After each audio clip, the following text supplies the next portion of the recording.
Saya dan rekan saya ingin mempresentasikan pengaruh pandemi COVID-19 terhadap Bank Panin Syariah. Panin Bank Syariah adalah lembaga perbankan yang berbasis di Jakarta. Bank ini dulunya bernama Bank Harfa yang berpusat di Surabaya yang berdiri sejak 1990. PT Bank Panin Dubai Syariah Tbk atau Panin Dubai Syariah Bank sesuai dengan pasal 3 Anggaran Dasar Panin Dubai Syariah Bank, ruang lingkup kegiatan Panin Dubai Syariah Bank adalah menjalankan kegiatan usaha di bidang perbankan dengan prinsip bagi hasil berdasarkan syariat Islam.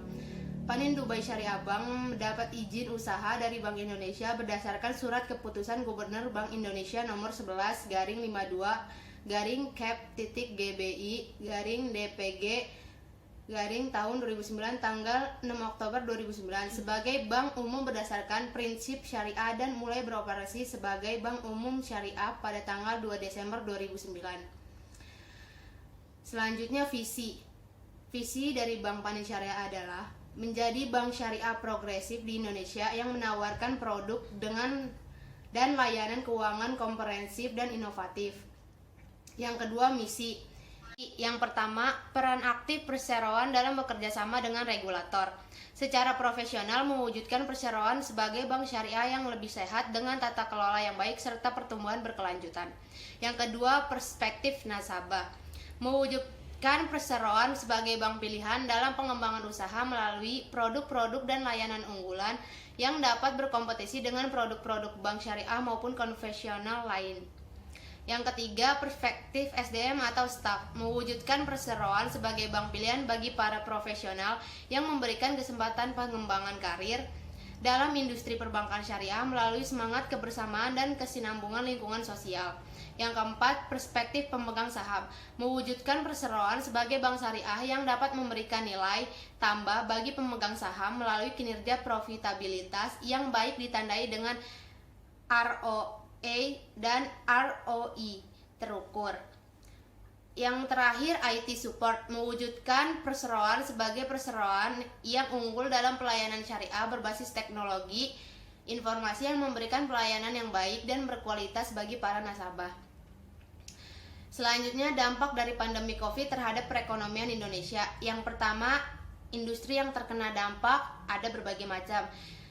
Manufaktur, garmen, pariwisata dan penerbangan, retail non-makanan, perfilman, media dan pers, dan yang terakhir sektor jasa.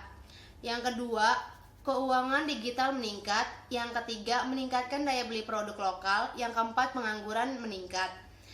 Selanjutnya, dampak COVID-19 terhadap sektor perbankan syariah. Risiko pertama yaitu penyaluran kredit atau pembiayaan.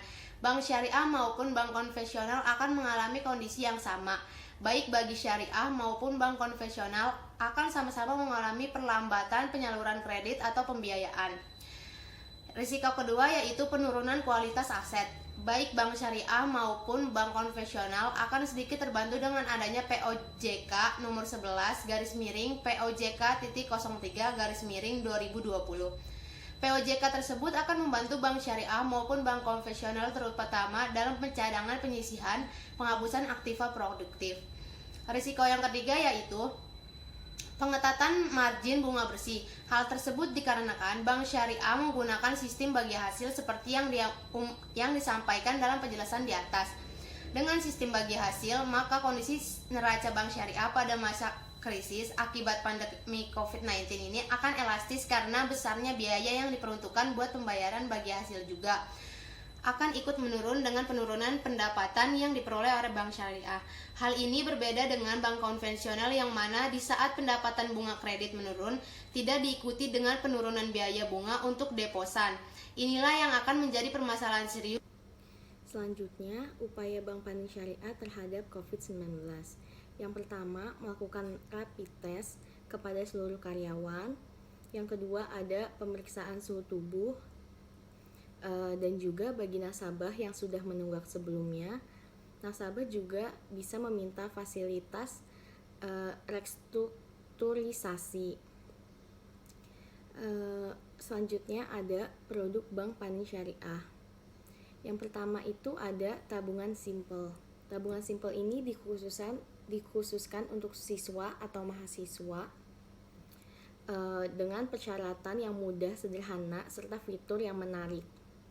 Lalu ada tabungan PAS yang memberikan berbagai fasilitas serta kemudahan dalam mata uang rupiah. Selanjutnya ada tabungan fleksibel, yaitu di mana nasabah dapat melakukan transaksi dan mendapatkan hasil dari dana yang disimpannya sesuai dengan porsi yang telah disepakati. Lalu ada tabungan bisnis. Tabungan bisnis itu ditunjukkan untuk keperluan penampungan dana usaha atau bisnis. Selanjutnya ada Giropas, yaitu simpanan likuid jangka pendek sampai menengah dengan mekanisme titipan yang dapat diambil sewaktu-waktu dengan menggunakan media cek. Selanjutnya ada deposito pas, yaitu simpanan tidak likuid jangka pendek sampai menengah dengan tingkat keuntungan yang optimal dengan masa kontrak yang tertentu dan nominal penempatan yang juga tertentu. Lalu ada simpanan Fleximax, yaitu simpanan dana pihak ketiga yang penarikannya dapat dilakukan setiap saat dan hanya dapat dilakukan menurut syarat tertentu yang disepakati. Lalu ada tabungan haji pas, yaitu tabungan yang ditunjukkan untuk perencanaan ibadah haji di mana dananya tidak dapat dilakukan penarikan kecuali untuk pembayaran biaya ibadah haji. Lalu ada tabungan umroh pas, dananya juga tidak dapat dilakukan penarikan kecuali untuk keperluan keberangkatan umroh. Dan terakhir ada tabungan rencana pas, yaitu untuk segala jenis rencana dan memiliki dua tipe setoran, yaitu setoran rutin dan setoran bebas, dan dilengkapi dengan perlindungan asuransi jiwa. Selanjutnya ada sistem keunggulan produk yang ditawarkan dalam giro syariah.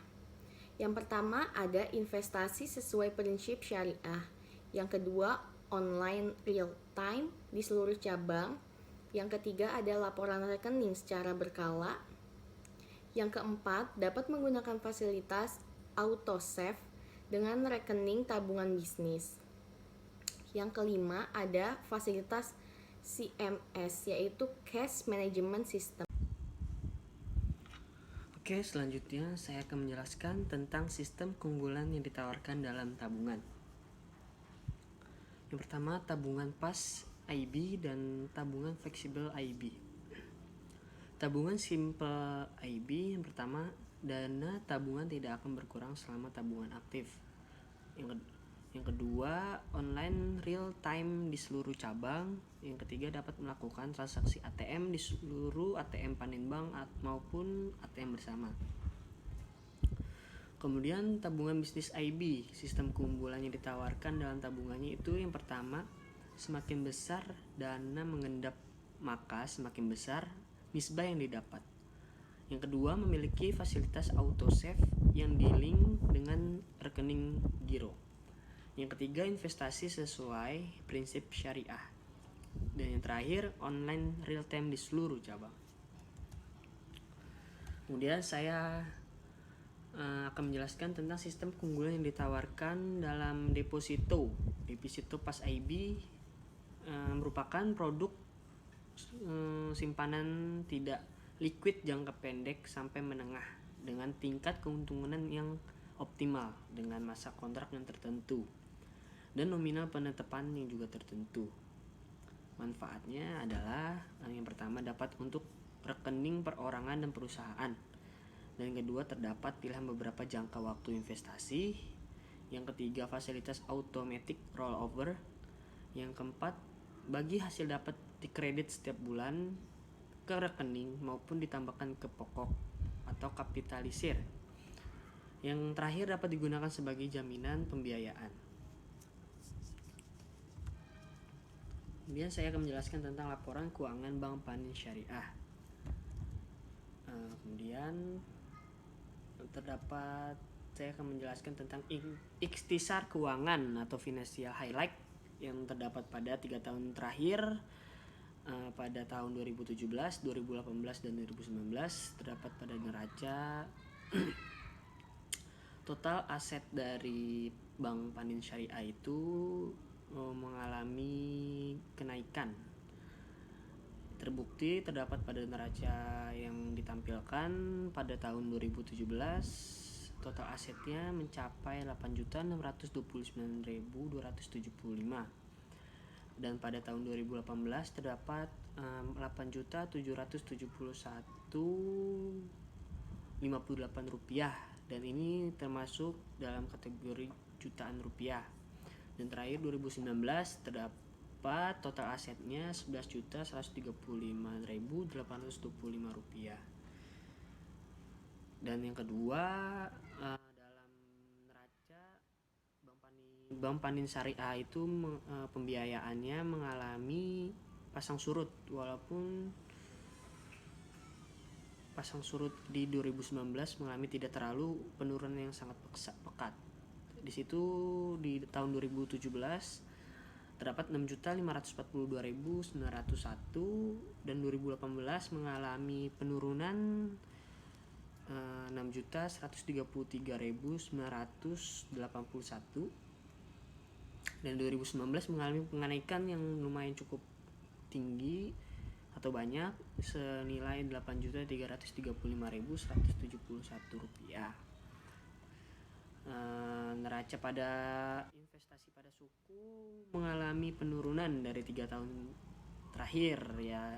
Di 2017 mengalami senilai 1.025.097 rupiah. Pada tahun 2018 820.513, dan 2019 458.495.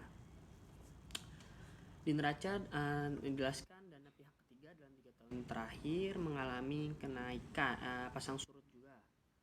Di tahun 2017 7.525.232, dan di tahun 2018 dana pihak ketiga itu di Bank Panin Syariah 6.905.806 rupiah, dan 2019 8.707.657 rupiah. Dan di neraca terdapat giro. Dalam 3 tahun terakhir saya dapat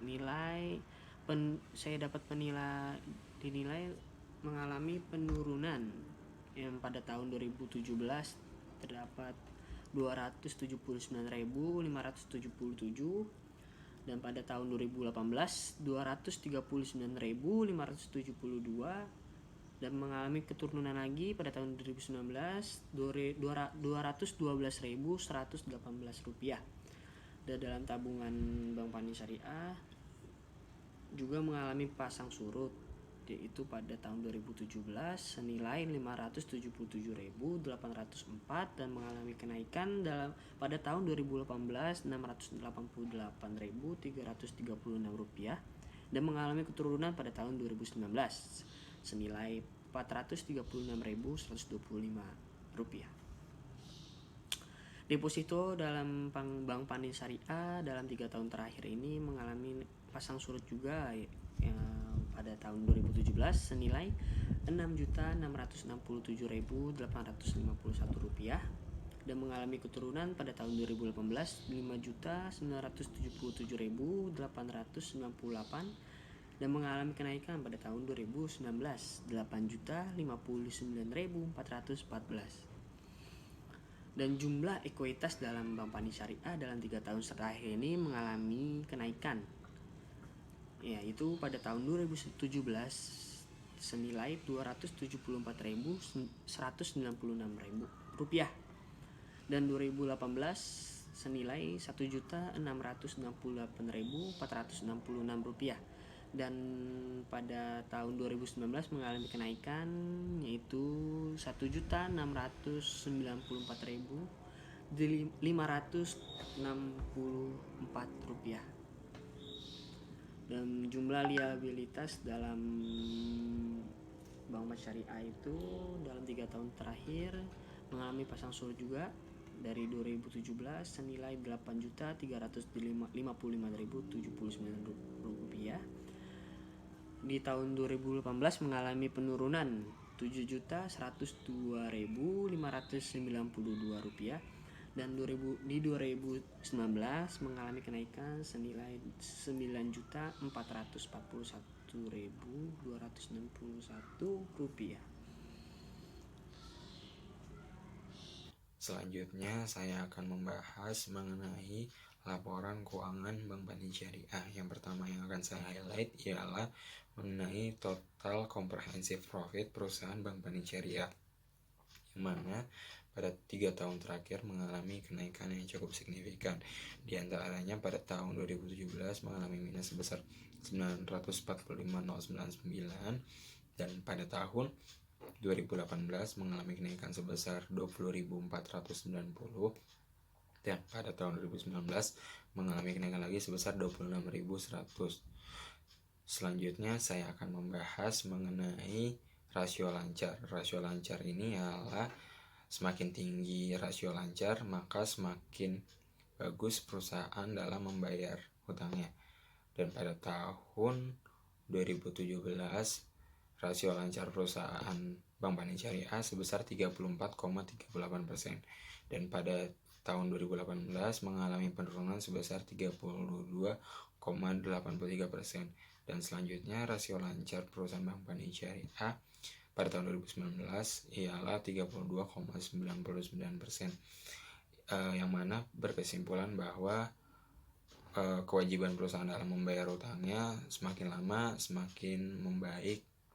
Dan juga di sini saya akan membahas mengenai laporan laba rugi terhadap pendapatan yang menandakan bahwa pada 3 tahun terakhir mengalami keadaan yang fluktuatif, di mana pada tahun 2017 mengalami minus sebesar 118,22% dan pada tahun 2018 mengalami kenaikan sebesar 3,09% dan pada tahun 2019 mengalami kenaikan lagi sebesar 1,79%. Selanjutnya ialah rasio laba rugi terhadap jumlah aset, yang mana mengalami keadaan fluktuatif juga pada 3 tahun terakhir. Yang pertama pada tahun 2017 minus sebesar 11,23% dan pada tahun 2018 mengalami kenaikan sebesar 0,24% dan tahun berikutnya tahun 2019 mengalami minus sebesar 0,12%.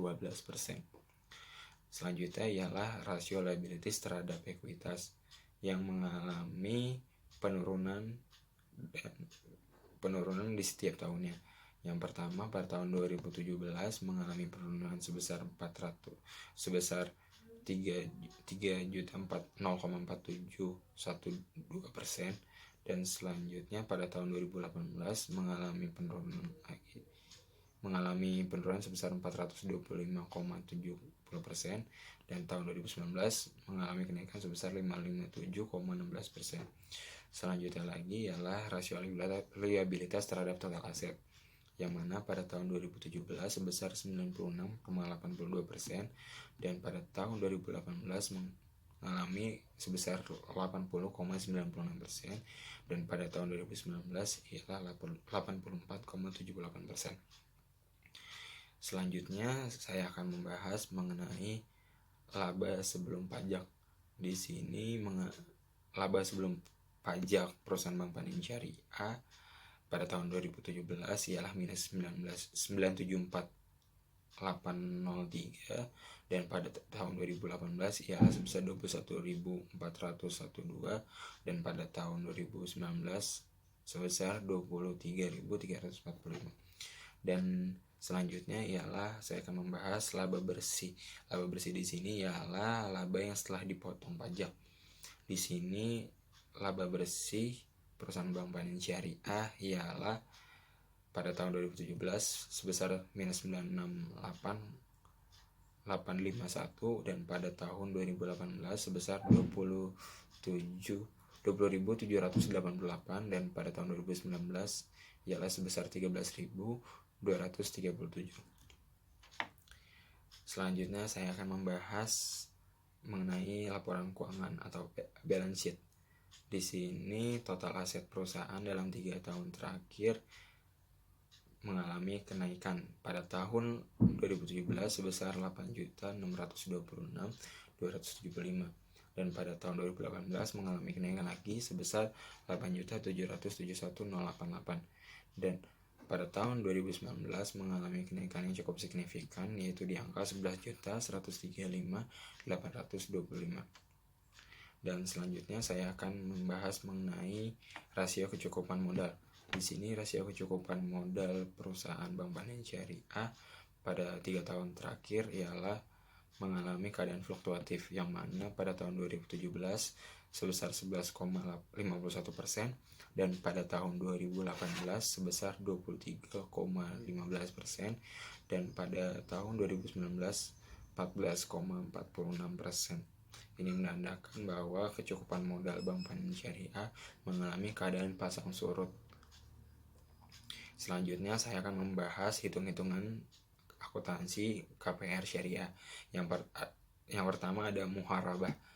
Di sini saya akan membahas bahwa apabila Anda ingin membeli rumah seharga 500 juta dengan DP 25% dan margin keuntungan 5% dari nilai rumah selama kurun waktu 15 tahun, maka asumsi pembayarannya ialah DP 500 juta dikali 20% uang muka, DP sama dengan 100 juta. Cicilan tiap bulannya selama 15 tahun ialah 400 juta dikali dalam kurung 5% dikali 15 tutup kurung ditambah 400 juta dibagi 180. Cicilan 300 juta ditambah 400 juta dibagi 180. Maka cicilan per bulan APR ialah 3,8 juta per bulan. Selanjutnya ialah musyarakah mutanakisah. Berikut asumsi perhitungannya. Nah, apabila nasabah ingin membeli rumah seharga 300 juta dengan memiliki akad musyarakah mutanakisah, berdasarkan kesepakatan nasabah membeli kepemilikan 20% atau 60 juta, sementara sisanya ditanggung oleh bank, yaitu 80% dibagi 240 juta. Berdasarkan kesepakatan pula, keuntungan yang diterima oleh bank dari harga sewa rumah tiap bulannya adalah 1,6 juta dalam kurun 10 tahun. Dari situ nasabah wajib membayarkan 1,6 juta tiap bulannya ditambah dengan biaya pengalihan hak rumah dari bank yang sebesar 80%. Seperti biasa, biaya pengalihan ini didasarkan pada kesepakatan bersama di awal. Semakin besar biayanya, maka tenor pelunasannya pun semakin cepat. Selanjutnya adalah analisis sebab keuntungan dan kerugian. Yang pertama di sini adalah rasio likuiditas. Rasio likuiditas mengalami fluktuatif di setiap tahunnya dari 3 tahun terakhir menurut laporan keuangan yang tercantum, yaitu dari 34,38% di tahun 2017 dan 32,83% di tahun 2018 dan 32,99% di tahun 2019, yang mana dapat dijelaskan dari rasio ini bahwa semakin tinggi rasio ini maka akan memberikan indikasi rendahnya kemampuan likuiditas bank yang bersangkutan. Hal ini disebabkan karena jumlah dana yang diperlukan untuk membiayai kredit semakin. Saya Muhammad Hafiz. Selanjutnya saya akan menjelaskan tentang rasio rentabilitas. Jadi semakin tinggi atau baik rasio ROA yang dimiliki perusahaan menandakan semakin baik kinerja perusahaan dalam menghasilkan laba bersih. Dari 3 tahun terakhir, dari laporan keuangan Bank Panin Syariah didapati bahwa minus 10,77% di tahun 2017 meningkat menjadi 0,26% di tahun 2018 dan 0,25% di tahun 2019. Dari segi ini sudah terjadi kenaikan yang signifikan terhadap ROA Bank Panin Syariah. Itu pribadi, namun belum dibandingkan dengan rata-rata perbankan, industri perbankan. Selanjutnya, return on equity. Semakin besar nilai return on equity suatu perusahaan akan meningkatkan kepercayaan investor, yang akhirnya meningkatkan minat investor untuk berinvestasi. Didapati bahwa ROE Bank Panin Syariah cukup naik drastis dari tahun 2017, yaitu minus 94,0%, meningkat di tahun 2018 1,45%, Di tahun 2019 1,08%. Dari sini sudah ada perkembangan yang cukup signifikan yang dilakukan oleh Bank Mandiri Syariah untuk meningkatkan kepercayaan investor.